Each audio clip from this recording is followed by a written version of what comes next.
This man I'd barely seen on TV was my last hope. I didn't know what connection there could be between the Mayans and what had happened to me, but at that point, I was ready to accept any explanation that could make sense out of the nightmare that my life had become. Hello, I'm a journalist, and I have an appointment with Professor Kuryakin. The professor's waiting for you.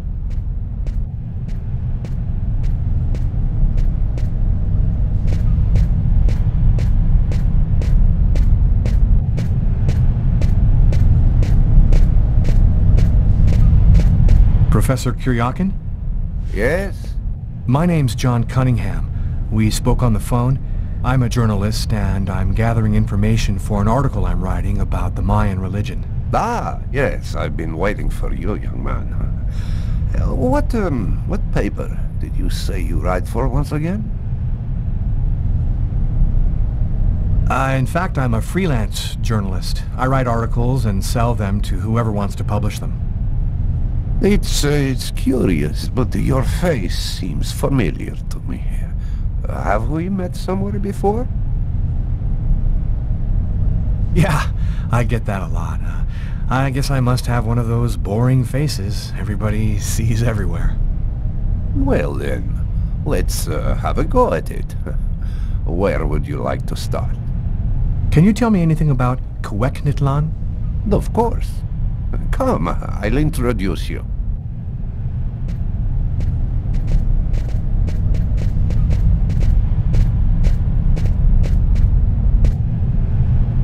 You see before you the ancient Mayan god Quequitlan, the serpent with the two heads. One head sees in this reality, the second in the other world.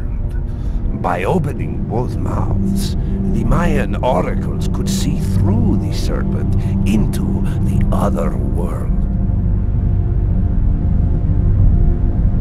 What would you need to do to get the serpent to open its two mouths? A human sacrifice, of course. The liberated soul then opens the passage, and thus the oracle can use this serpent channel to see into the other world.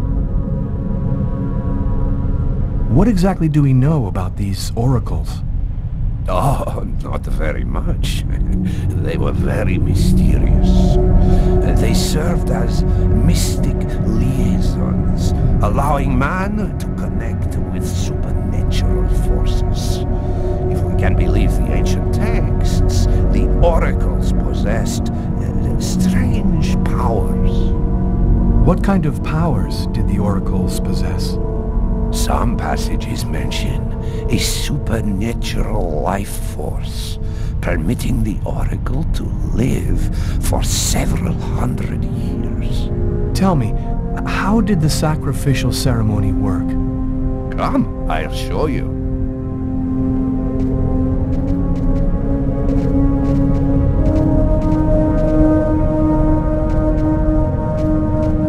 This painting, dating from the 1st century BC, shows a sacrificial ceremony. The victim's agony must have lasted quite some time. The priority being to keep the mouths open as long as possible. The victim was stabbed 3 times, each wound cutting a pulmonary artery leading to the heart. How did the ritual sacrifice work? Oh, the oracle must never soil himself with the blood of another. That is why he chooses a sort of proxy, another person in the crowd, totally at random. This person becomes the executor. The oracle takes complete control of the executor, manipulating him from a distance. A Mayan sacrifice. That's what it was. You aren't a journalist, are you? Who are you? My name is Lucas Kane. The police are looking for me about a murder that I did not commit, but I was the executor. You're a murderer? I'm innocent. I stabbed someone I'd never seen before, 3 times, cutting his arteries, just like you described. Do you mean to say that there is a Mayan oracle still living today? But that's completely impossible. Have you ever seen this symbol before? Oh, it's the symbol of Quegnitlan. The executors cut this into their own forearms before accomplishing the sacrifice. So, it is true. My God, the Codex was right. The Codex? What are you talking about, Professor?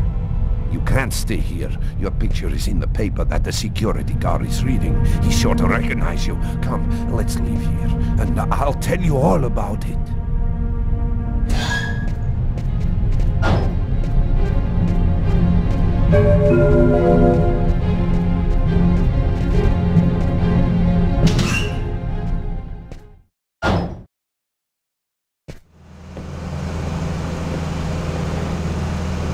Thank you for your help, Professor.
Professor! The Codex speaks of the coming of a child, a prophet, the answer to all of life's questions. The oracle kills to find the child.